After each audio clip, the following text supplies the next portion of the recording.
In the quiet suburbs of a small American town, a horrific crime shattered the community's sense of peace. A young woman, full of life and dreams, was found brutally murdered in her own home. The evidence at the scene was sparse, but pressure mounted on the police to find the culprit. Their investigation quickly zeroed in on one man, her ex-boyfriend. Let's call him Mark. He had a shaky alibi and a history of arguments with the victim. The prosecution painted him as a jealous lover, a man scorned and driven to violence. Despite his persistent claims of innocence, the circumstantial evidence, combined with a community desperate for closure, was enough. Mark was convicted and sentenced to life in prison. For over 2 decades, he sat behind bars, a man condemned, his life stolen by a crime he swore he didn't commit. His family's appeals were exhausted, and hope began to fade. The world outside moved on, the case file gathered dust, and the town slowly healed, believing justice had been served.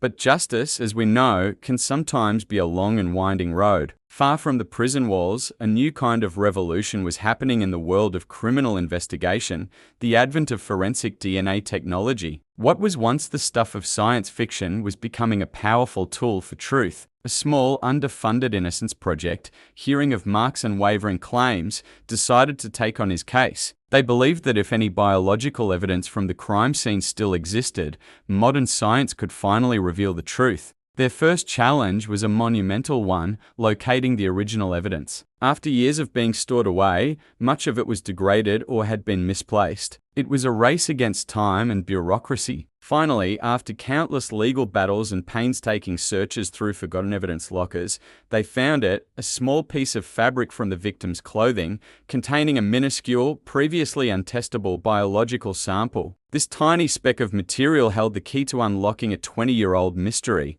The sample was sent to a state-of-the-art lab. The tension was unbearable for Mark's family and his legal team. Everything hinged on this single test. Weeks turned into a month, and then the results came in. The DNA found at the crime scene did not belong to Mark. Not even close. For the first time in over 2 decades, there was scientific proof of his innocence. The news was a bombshell. A judge presented with this irrefutable new evidence had no choice but to overturn the conviction. After 22 long years, Mark walked out of prison a free man. His hair was grayer, his face lined with the years he'd lost, but his spirit, remarkably, was not broken. He was finally vindicated. But as the celebration of his freedom began, a chilling new question emerged. If Mark didn't do it, who did? The DNA profile from the crime scene was now a ghost, a genetic fingerprint of an unknown killer who had roamed free for more than 2 decades. The investigation was now officially a cold case, but with a crucial new lead.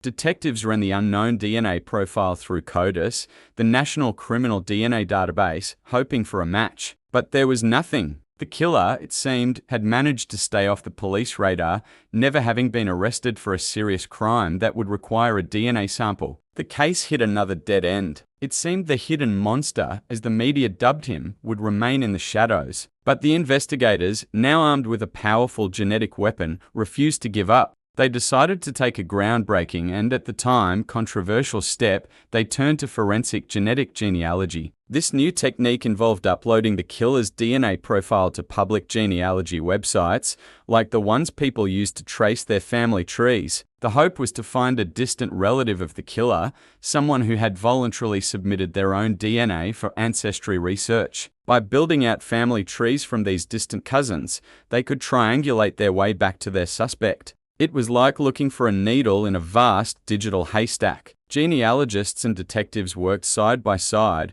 piecing together complex family histories, chasing down leads through birth certificates, marriage licenses, and old census records. They painstakingly constructed a massive family tree spanning generations. After months of relentless work, the web of relatives began to tighten around one specific family branch. And within that branch, one man stood out. He lived in the same town at the time of the murder, was the right age, and fit a general description. But what made him truly stand out was his unassuming nature. Let's call him David. David was a quiet, friendly neighbor, a devoted family man, a regular at community events, someone you'd never suspect of anything. He was a ghost, hidden in plain sight for over 20 years. He was the monster everyone was looking for, disguised as the man next door. The police needed to be certain. They couldn't rely on genealogy alone. They needed a direct DNA match, so they began a covert surveillance operation on David. They watched his every move, waiting for an opportunity to obtain a discarded item that would contain his DNA. The moment came when an officer, tailing David, saw him toss a coffee cup into a public trash can. The officer quickly retrieved it. The cup was rushed to the lab for testing. The team waited with bated breath. The results were conclusive. The DNA on the coffee cup was a perfect match to the DNA found at the murder scene over 2 decades earlier. They had found their man. The hidden monster was no longer hidden. The arrest sent shockwaves through the community. No one could believe it. David, the friendly neighbor, the man who would wave to you from his front porch, was a cold-blooded killer. Friends and neighbors were in disbelief, describing him as the last person on earth they would ever suspect. In the courtroom, the story that unfolded was even more horrifying. The prosecution, armed with the irrefutable DNA evidence, laid out their case. It turned out David had been a distant acquaintance of the victim. On the night of the murder, he had broken into her home with the intent to commit a burglary, but she had unexpectedly returned. When she confronted him, he panicked and attacked her, silencing her forever. He then slipped back into his normal life, confident he had gotten away with it.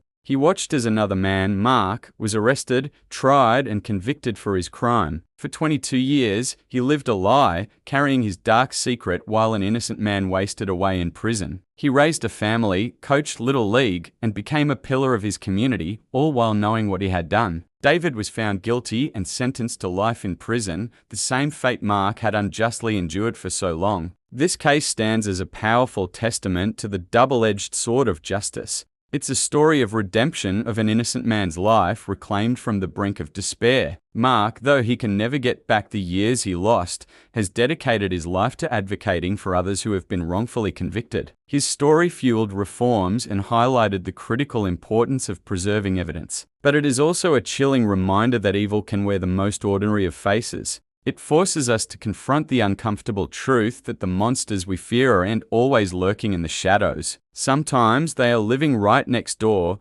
hidden behind a mask of normalcy. The very same science that freed an innocent man also unmasked a hidden killer, finally bringing true closure to a case that had haunted a town for decades. It proves that no matter how long it takes, the truth has a way of finding the light. Thanks for watching. And if you found this story as compelling as we did, be sure to like this video and subscribe for more deep dives into the cases that defy belief.